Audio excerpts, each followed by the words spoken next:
Welcome to the 2013 Faculty Lecture. It's coming to you from the best community college in the United States.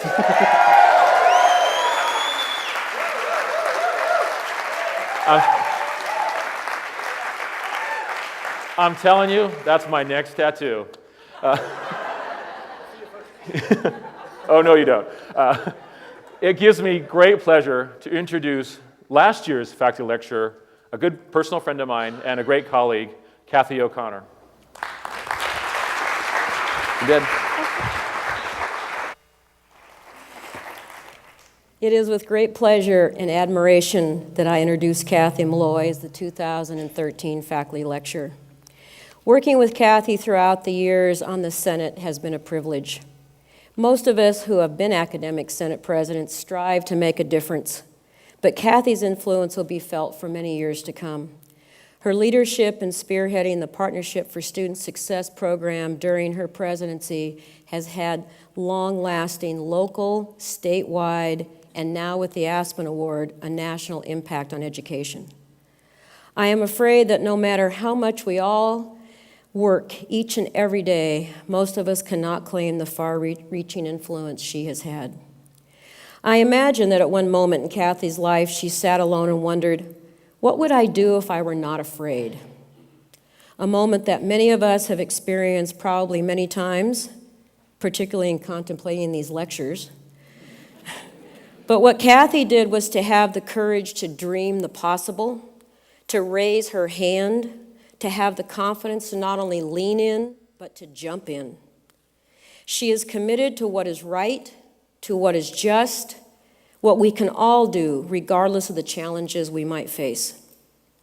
However, in spite of all the awards she has received, the state and national recognition, I know that she is most proud of her family and the students she has taught, to believe in themselves, to never be afraid, to work hard, and to find themselves. I admire her courage, her wit, her strength, and her willingness to keep the dream alive. Please give Kathy a warm welcome.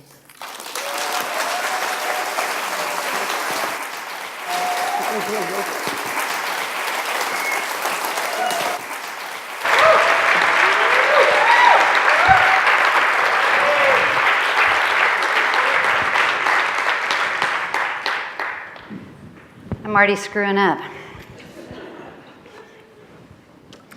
It can be forgiven today, I guess. And people have asked me, when did I plan this particular date for the lecture?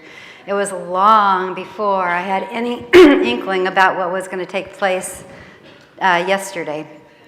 Was that just yesterday? Well, we'll get to that in a minute. When I was first hired full-time at Santa Barbara City College, my sister gave me a card and a present. The card read something like this. Hooray, we always knew you could do it. At least we were fairly certain you could do it. Well, we were beginning to wonder. It's not that my family ever doubted my abilities. I'd been teaching pretty steadily ever since I received my teaching credential, but they wondered whether I'd ever wind up in a somewhat financially secure position. My route had been both direct and circuitous, beginning with a teaching position at Bret Harte Junior High in South Central Los Angeles when I was a college senior, and leading me to a wonderful, if poorly compensated, high school position in the English department at Bishop High School. And after my first child was born, on to various part-time and shared positions teaching ESL and reading and writing in continuing education. And as always, back to graduate school, and eventually a joint position in the English and English skills departments here at Santa Barbara City College. The present from my sister was a mug that read, "Those who can, teach. Those who can't, go into a less significant line of work."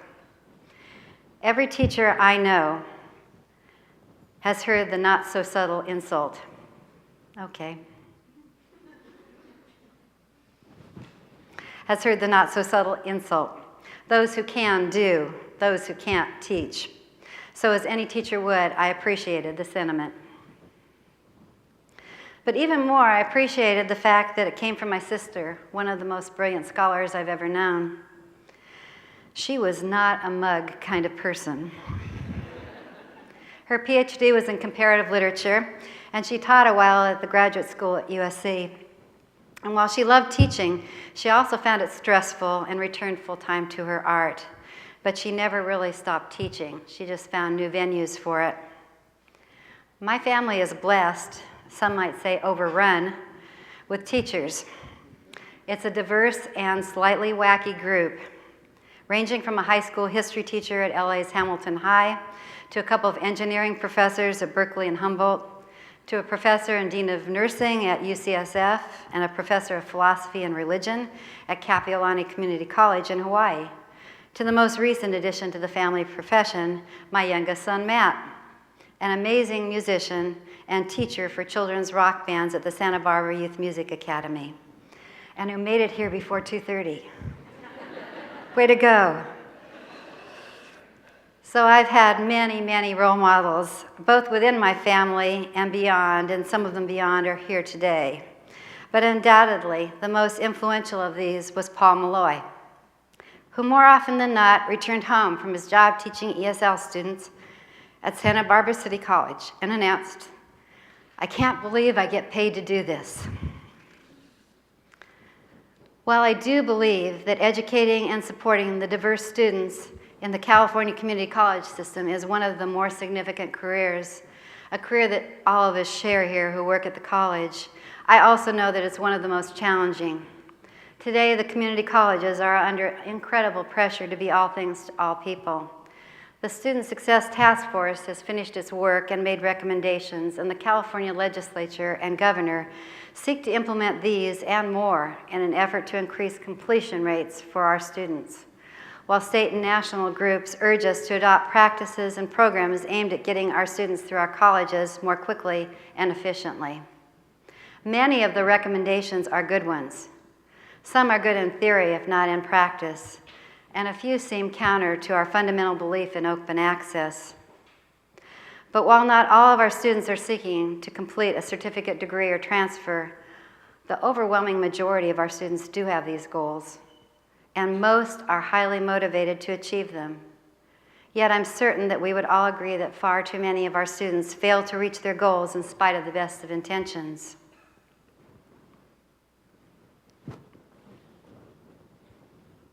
Hot off the presses. I was busy texting them yesterday.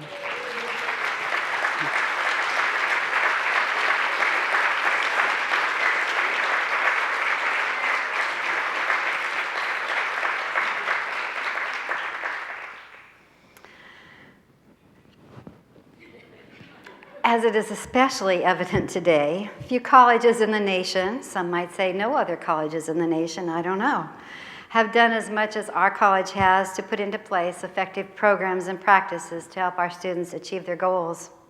The evidence is oppressive and includes now co-winner of the 2013 Aspen Prize Award and 13 recipients of the state's Exemplary Program Award, 2 recipients of the Chancellor's Award for Best Practices in Student Equity and the John D. Rice Diversity Award, and one of the Hewlett Foundation's Leaders in Student Success. We have programs in the local high schools that focus students on college early on, and programs that help them transition to college after they graduate, programs that provide tutoring both inside and outside of classrooms, and programs that provide peer mentoring and advising for underrepresented students and students who need additional support in the college. Programs that immerse and accelerate our students through their developmental math and English courses, integrate support and student support and instruction, and establish a sense of community among students. And programs that provide pathways for our students in specific areas, such as science, technology, engineering, and math, to help them complete their degrees and transfer. The list goes on, and even at this moment, new programs to help our students complete their degrees and transfer are being planned and implemented. I was surprised to see Jack here today. I expected him to be in his office, working on one of those grant proposals for a new program. In fact, I have to tell you, on the plane trip back, he realized he hadn't taken his work with him. So there he was, on the plane, trying to keep busy when he didn't have all of his work with him.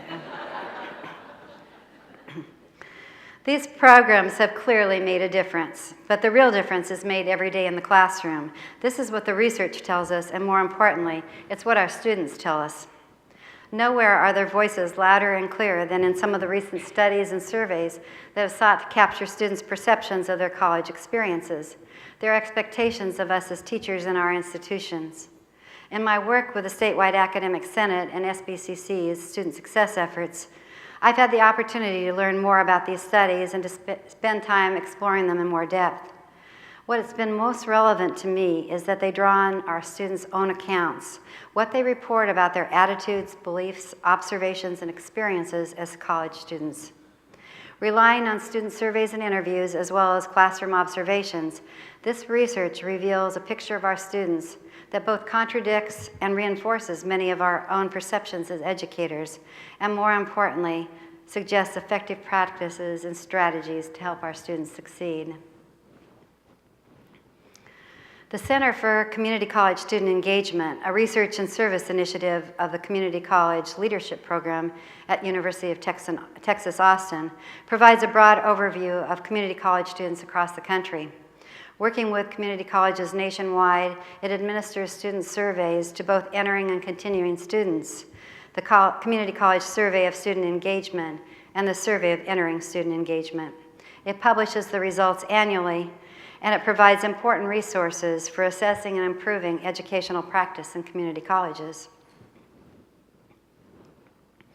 Drawing on some of the results from the center, Seton Hall Professor of Education Rebecca Cox reports on her community college study, The College Fear Factor, How Students and Professors Misunderstand Each Other. In it, she records her classroom observations and her interviews with students and teachers, focusing on student and teacher perceptions. She explores how traditional college culture poses obstacles to student success and gives strategies for overcoming these obstacles. In Completing College, Rethinking Institutional Action, nationally renowned educator and learning community advocate Vincent Tinto urges community colleges to shift their attention away from fixing students to figuring out how institutions can effectively support and teach all students present.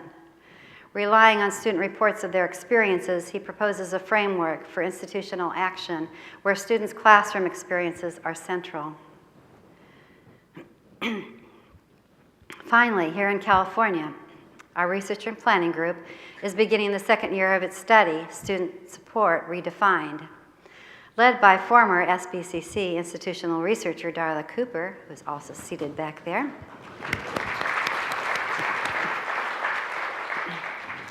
The group has conducted interviews and focus groups with nearly 900 California community college students.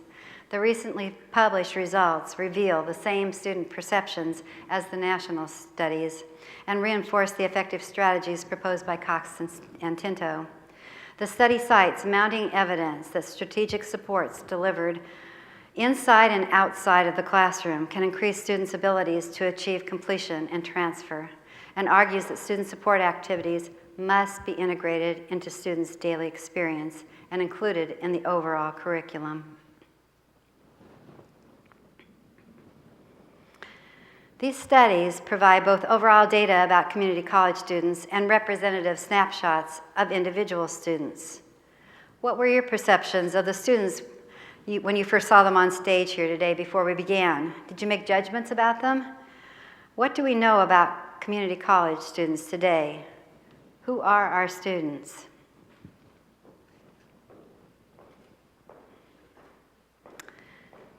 Community colleges are the first stop for roughly one-half of today's college students. Enrollment is growing faster at four-year schools than at four-year schools in 35 states. At the start of the 20th century, 4% of 18 to 20-year-olds attended college. Today, the figure is 45%. Over half of all first-time, first-semester African-American college students and two-thirds of Latino college students attend community college. The traditional trajectory of enrolling full-time and attending continuously is no longer the norm, even in four-year institutions. The non-traditional student attends part-time, manages work and family responsibilities, and may delay enrollment. 67% of highly non-traditional students attend community colleges. Not surprisingly, the least traditional students are least likely to achieve their educational goals. However, in the nationally administered student surveys, more than 90% of entering freshmen describe themselves as highly motivated before they start school and know that a college education is essential to achieving their career goals, even when those goals aren't fully defined. 85% of these students describe themselves as prepared for academic work, but 75% assess into below college level in math and/or English. 28% of entering students report feeling isolated. Fewer than 40% of entering students have an academic plan. In the first 3 weeks of the semester, 43% of entering students report coming to class unprepared, and 25% have skipped at least one class. Halfway through the semester, the majority of students report that they don't know how they're doing in their classes. Sadly, 50% will drop out before the start of their second year. In terms of completion rates, there's a gap of approximately 25% between high and low income students and between those with college-educated parents and students who are first in their families to attend college. 90% of entering students report that they're highly motivated to succeed.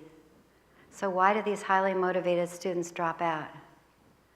What students say about their expectations for college, their sense of isolation, and their fear of failure explains many of these statistics. Some of our own City College students are here today to share some of the comments of their peers from the studies and surveys.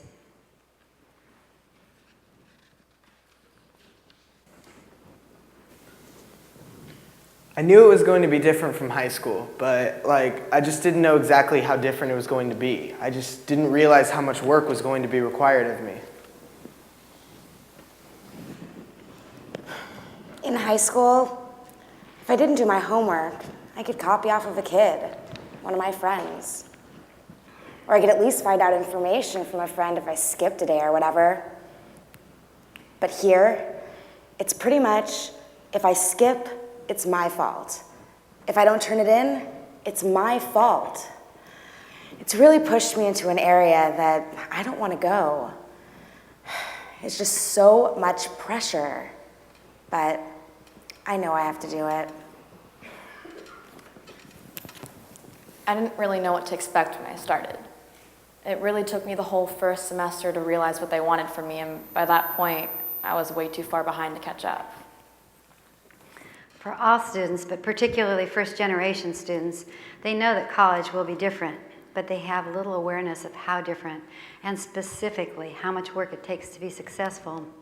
If students don't learn the expectations right away, they substantially increase their chances of failing or dropping out. In addition, many students arrive on campus with a fear of failure that hampers their ability to perform in classes. If students feel isolated, this intensifies their fears. When I came on the first day, as I was walking through the parking lot, it was crazy packed here. And I remember walking up thinking, I'm all by myself now. Not literally, but from now on, all the decisions I make, I'm making on my own. And I think that was just a lot. And my body just said, this is too much stress. This is too much. I don't want to be that stupid kid in class where everyone else is raising their hand and I'm the only one not. That's one of my biggest fears. It got to where I didn't feel comfortable approaching my teacher about, well, anything. I felt like he was this so smart guy, and if I asked him any questions, I was going to look really stupid. So now I just go to class and sit in the back when I used to sit in the front. I just sit behind whoever I can find, so he doesn't even have to look at me. And as I'm sitting back there, I just think, I'll pass this class somehow. And here are what some of our Santa Barbara City College students have to say about when they started college. I was 26 years of age when I first applied here. I had never been to college. I couldn't find a job, and I was running out of options, so I considered school as one. Although, I dropped out of school at a pretty young age, coming back to college was definitely one of my biggest fears. I didn't come back to college because I was so behind in English. I didn't like math. I couldn't do numbers. When I was 15, I'm from a poor family. I had to drop out of high school to go to work to help take care of my family. And so I'm 28 now, and I haven't done any schoolwork since then. So like this whole thing is like really hard for me. I'll be honest, I never thought I was going to be in college soon. I wasn't a very, I would say, smart kid in high school, but I managed to do the first step, enroll, and here I am in this great program. Students often question their ability to perform academically. College is a high-stakes venture. They want a degree, but they fear they don't have what it takes.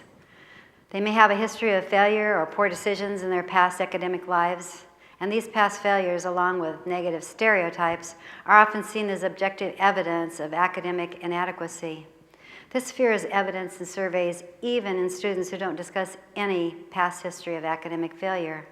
Students are often anxiously awaiting their shortcomings to be exposed. I thought about dropping out, probably with every first test that I took. There was this one class where I took a test and I just never went back. I didn't want to know how badly that I'd done. I feel so bad. I'm so far behind, and I don't want my teacher to know. I had an in-class writing assignment on the very first day, and I had no idea how to do it. I handed her my paper and said, I don't know what you want written down. I have no idea what a thesis is. She looked at me, and I told her, I'm not coming back. Fear of failing drives some students to employ preventative strategies. Some students scale back their educational goals or redefine success and failure. Some students avoid any formal assessment of their work so they can maintain their identity as college students. They may fear exposing what they perceive as their overall unfitness for college, so they remain silent in classroom discussions, whether whole group or small group. They avoid conversations with their professors inside and outside of the classroom, and they may avoid taking particular tests or take the tests and stop attending before they find out the results. They may even stay in class the whole semester and never turn in a single assignment. Fear of failure often leads to actual failure because it prevents full commitment and engagement. When students view themselves as likely to fail, they often begin to sabotage any chances of success. They start to work more hours, attend less frequently, and find other ways to undermine their success. Students who fear failure have very little tolerance for feeling confused about requirements, assignments, and grading criteria because this confirms their feelings of inadequacy. Even when we believe that we've been perfectly clear about what we require, some of our students may not see it this way. It feels like a game, trying to figure out what each teacher wants. I just feel so stupid sometimes. The assignments are so confusing and I want to do them, I just don't know where to start. What I want to tell them is show me what you want from me. Give me some examples that will help me understand. I know it's clear to you, but it's not always clear to us. And when we don't understand something, we're likely to give up. When students don't feel they have enough information about grading criteria or the instructor's guidelines for any given assignment, they may ask repeated questions about what appear to us as unimportant details. They may see each assignment or test as another way to prove that they don't belong in college. And students who fear failure don't usually connect the work they're doing to the act of learning new skills or information. In one of the studies, students were asked about a recent quiz on the homework they'd been assigned in their math class. Many students seemed genuinely surprised by their grades, whether A's or F's, and few connected the grades they received to the effort they put into the homework that had been assigned.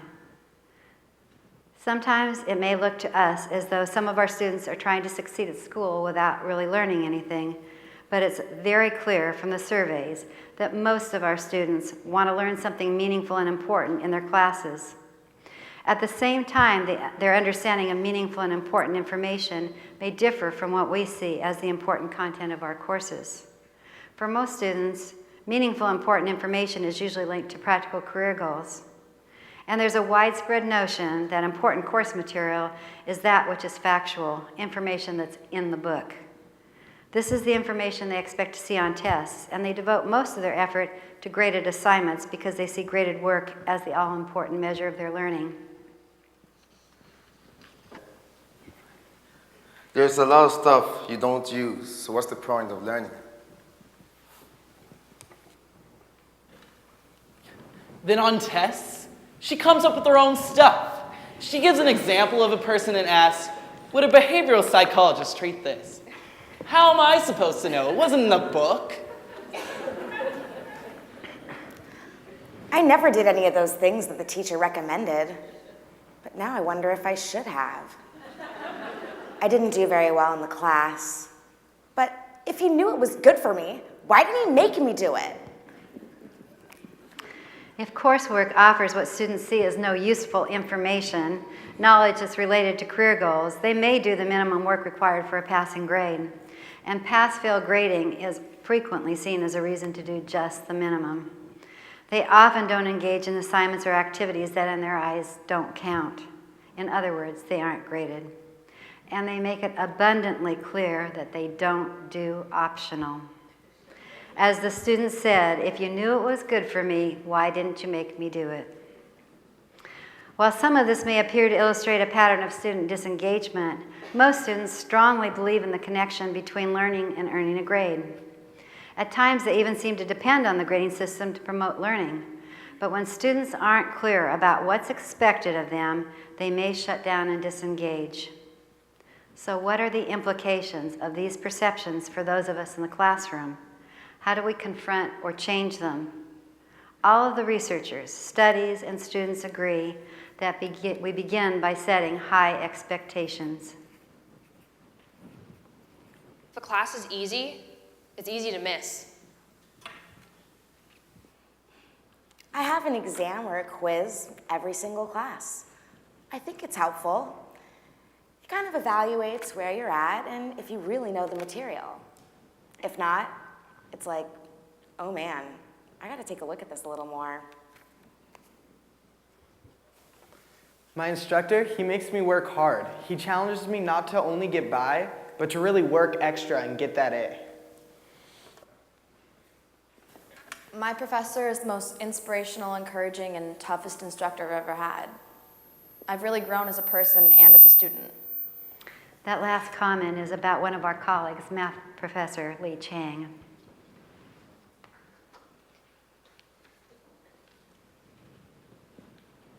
The theory that informs the pedagogy of the accelerated learning is that if you set the standards and you set the expectations and you provide the steps to meet them, most students can. And so far, I do feel that I'm seeing that, and it's really exciting. It sounds counterintuitive, but it's actually more challenging than the class that I teach at a higher level because I have more time. So we do a lot of writing. We also do a lot more reading. They read 2 book-length works. So I'm challenging them. You know, I want to make them ready for, ideally, for a level 2, levels above where they currently are. And it doesn't sound like it would work well to make the class harder, but I'm amazed at how they rise to the occasion. In case you don't recognize these are 2 of SBCC's finest English professors, Kim Monda and Sandy Starkey. And they're probably a little surprised today.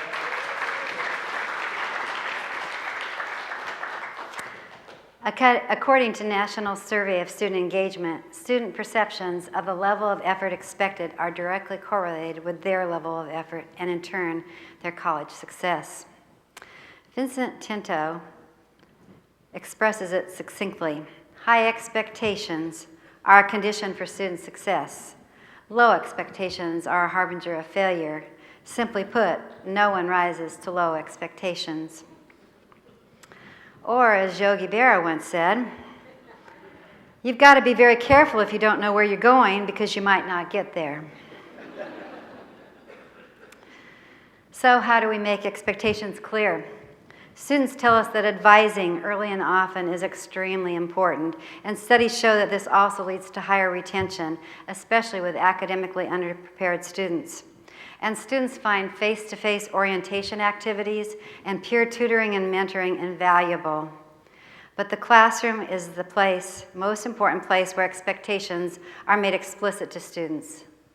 What we say in course materials and informal conversations is extremely important. But what we do in assessing students says even more about our expectations. Consistency is all important.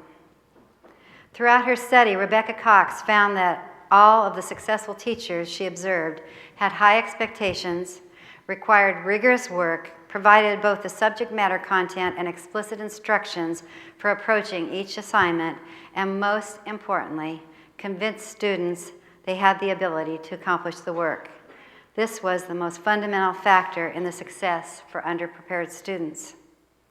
In comparing results in the same course with the same curriculum, guidelines, and assignment structure, Cox found that the critical dimension in the classes where students experienced high levels of success hinged on student perceptions. It wasn't the actual classroom dynamics that mattered as much as it was the students' perceptions of the dynamics. Seeing that their teachers had expert knowledge and the ability to explain it, the students trusted their ability to teach.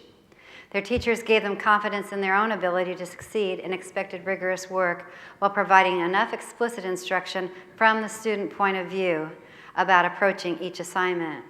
Students were persuaded that they were more than capable of accomplishing the work. So how do we give our students the necessary confidence in their ability to succeed? How do we address the fear of failure that follows many of our students into the classroom, especially as they begin college? How do we persuade our students that they are, in fact, capable of accomplishing the work in our classes? Stanford psychologist Carol Dweck has written extensively about her mindset research, in which she suggests that much depends on whether students see their intelligence as something that's fixed or something that can grow and change. She points to the profound effect this has on student motivation, learning, and achievement. Emphasizing the importance of these mindsets, Dweck explains that these different beliefs or mindsets create different psychological worlds. One in which students are afraid of challenges and devastated by setbacks, and one in which students relish challenges and are resilient in the face of setbacks. We need to help our students see that they are capable of accomplishing the work in our classes and teach them that education is a process of rising to challenges and learning from mistakes. First day of my autonomy class, our teacher told us to always keep in mind that we all are medical students. And that really keeps me motivated to study hard and keep my grades up so I can come into nursing school.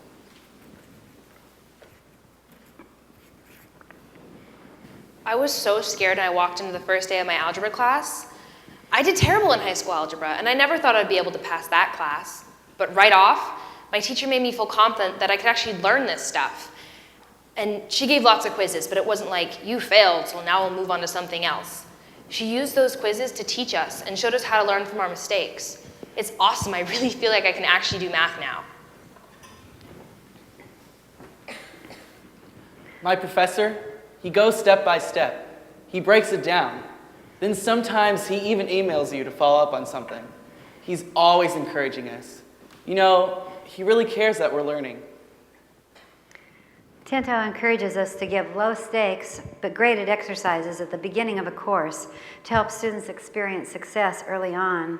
He argues that these types of activities are most important in the first year, in the first semester, in the first weeks of college. He says, for students entering underprepared or who have struggled academically in the past, success depends as much on their coming to see themselves as able to succeed as it does the acquisition of basic skills. Early success in the beginning classes of a course or first course in a program increases the likelihood of future success. Or as one teacher from Cox's study put it, if I can convince them that they can do it, then they will. Regardless of what I ask them to do, they will do it. Students come to us with these mindsets in place, cultivated by school, parents, and other outside influences. And those who fear failure in college often arrive with a fixed mindset, one that's reinforced by negative stereotypes. Dweck and University of Texas psychologist Joshua Aronson argue that this is why so many students do not achieve to their potential. why so many bright students stop working when school becomes challenging, and why stereotypes have such profound effects on student achievement. UT psychologist David Yeager reports on a number of studies that used various interventions to counter negative stereotypes and increase academic achievement in college students. Using stories of students and teachers who first struggled in college and succeeded further on down the road, showing college students the studies that conclude that intelligence is not fixed, and having college students write about the values that were personally important to them are among some of the interventions that substantially increased overall GPA in students involved in these studies, and it effectively erased the gender gap in studies involving math and science students. Dweck and her colleagues argue that we need to teach our students that intelligence is something that can be cultivated through effort and education. Students with this type of growth mindset don't necessarily believe that everyone has the same abilities or that everyone can be another Einstein, but they do believe that everyone can improve their abilities. And they understand that even Einstein wasn't Einstein until he put in years of focused work. Students with this growth mindset believe that intelligence is a potential that can be realized through learning. They learn that confronting challenges, profiting from mistakes, and persevering in the face of setbacks are ways of getting smarter. While we need to convince students that they can learn, Cox and Tinto also emphasize that we need to teach students how to learn. While certain reading and writing skills may transfer across the disciplines, they need to be reinforced in all classes. Beyond this, our own disciplines often require specialized skills and knowledge, and we need to teach these specialized skills that are particular to our disciplines. And we need to be explicit about what we want from our students and explain why what we're teaching is important. For students who don't have clear expectations or notions of standards of college work, having clear instructor guidelines, examples, and models are essential. So setting expectations, setting them high, making these expectations explicit for our students, and convincing them that they have the ability to accomplish the work are fundamental. But so too are making students feel engaged and connected, valued and supported.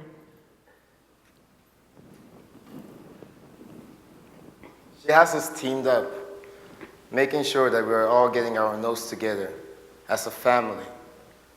And that makes me feel like we're not lost in a big crowd. We're not just a number. My teachers want to see me in class. They want to see me do well, so I want to see myself do well. Of course we can get reassurance by friends and family, but getting that pat on the back from your teacher, it makes coming to class more rewarding. The class is a lot better because it's so interactive. You get to discuss things in a small group, and it makes it easier to participate. You don't have to sit in front of the whole class, just your little group. And the teacher, she's so enthusiastic about the material that it does make it more exciting and interesting to be there learning. Then in these class discussions, you're having to think, rethink, or even rethink what's going on. You're getting all this feedback from all these different points of view, and then you realize you know something. Like, you're not dumb. A teacher's honestly most engaging when they're not just writing on a board or making a PowerPoint presentation, but rather they're actually talking to the class. They are looking at the class with eye contact and connecting us to extra resources outside of class. If they ask us questions and look straight at us, and if they like poke a joke at somebody or like make fun of a kid, those are the type of things that really get us as students engaged. And it really actually helps the learning experience. Like my chemistry teacher last semester, she did a workshop at the beginning of every class. And it was little things like that that really made the class more personal, and I put more effort into it.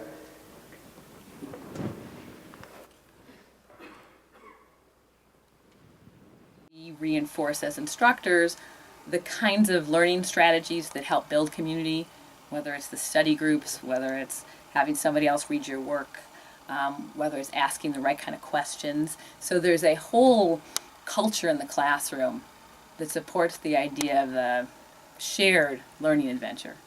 that bonding makes a big difference. It makes them more likely to come to class because they've got people that are sort of checking up on them. Hey, why didn't you come to class? Or they're coming to see their friends. I know it's shocking, but sometimes they actually enjoy coming to class because their friends are in class. And they study together.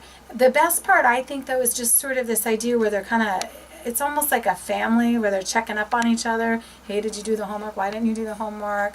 Do you need help on this? Those sorts of things. Joining Kim here is SBCC professor, math professor Pam Gunther.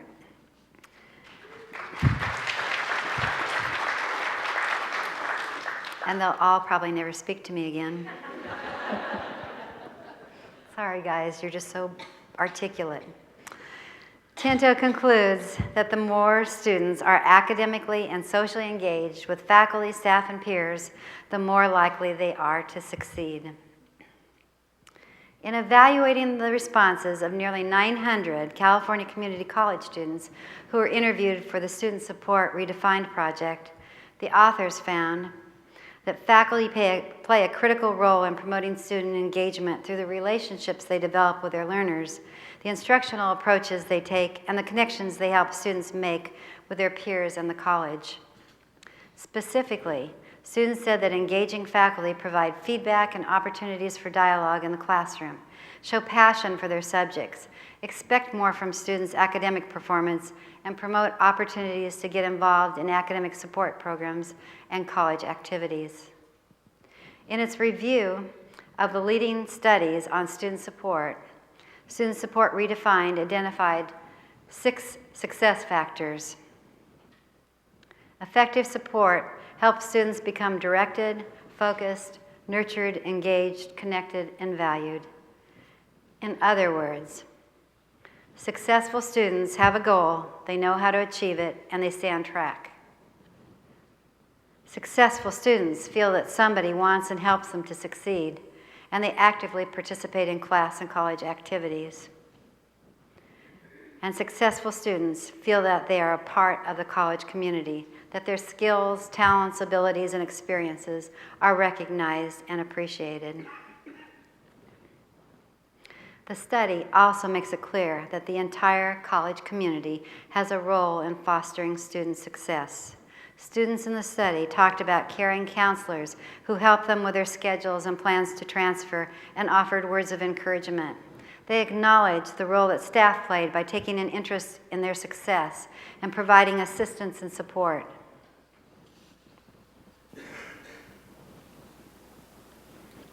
Some people just don't know how to start. I didn't. I'm the first in my family to go to college. I didn't even know how to apply. It was easy, but there's a fear about going somewhere and having no guidance. I formed a relationship with my counselor, and now she's just checking up on me here and there.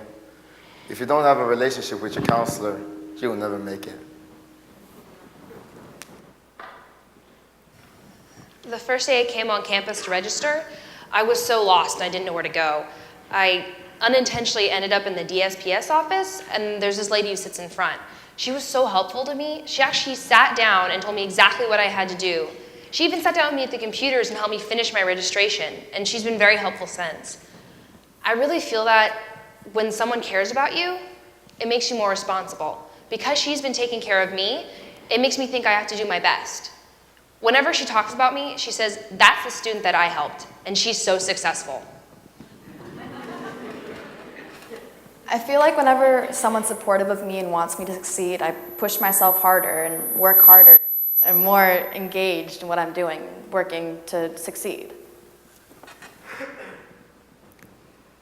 Having my teacher and my counselor working together has helped me so much.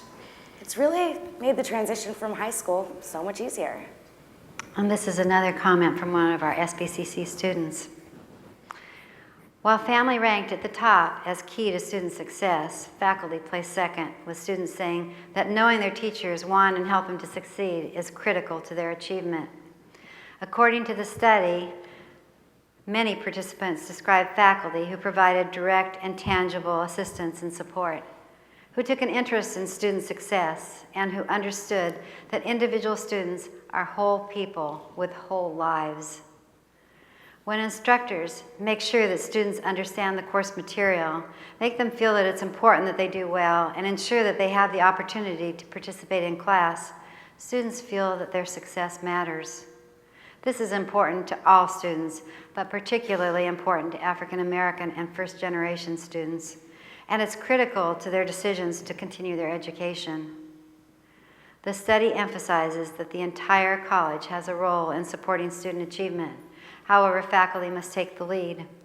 Students cited many individuals who contributed to their success: counselors who advised and helped them choose classes, staff who helped them find their way in the college, family and friends who supported and inspired them. They made it clear that everyone on a college campus can affect their achievement. However, students overwhelmingly recognize their professors as having the greatest potential impact on their educational experience. Time and again, students stressed that the ways faculty taught, challenged, encouraged, and engaged them, both during and outside of class, made the real difference in helping them reach their goals. The study concludes that because faculty are at the center of every student's educational experience, they are key to influencing their student success, not just in, but beyond their own classrooms. By incorporating the success factors that the study highlights into our courses and working with others across the college to integrate different types of student support into our classrooms, we can have a significant impact on our students' success.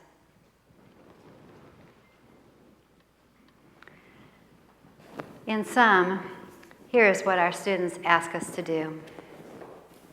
Set high expectations for me and hold me to them. Show me that if I work hard, I can be a successful college student. Help me find my direction by sharing your insights and advising me of your discipline. Help me stay focused on my goals. Help me make a connection with other students and get actively involved with them.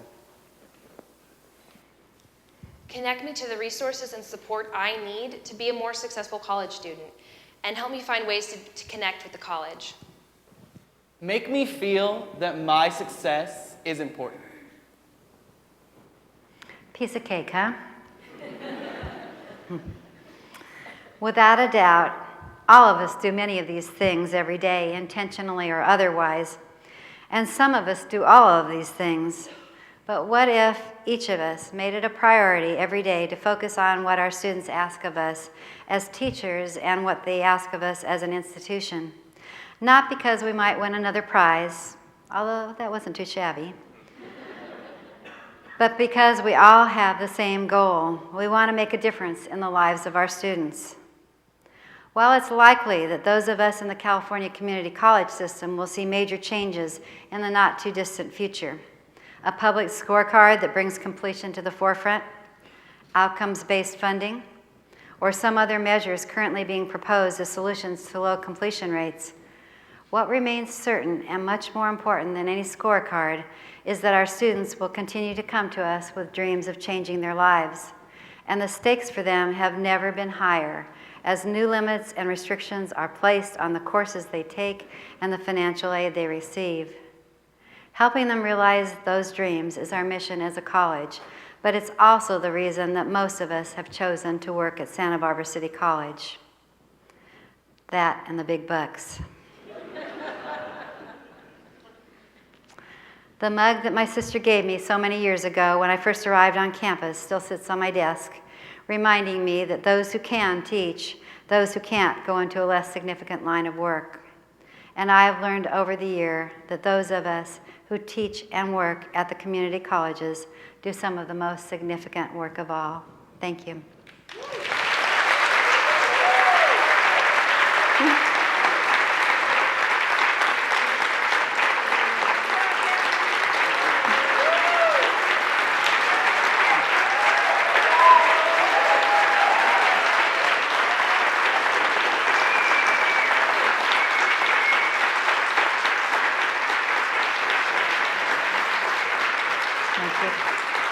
And now the real stars of the show today. I would have been lost without them, or really incredibly boring without them.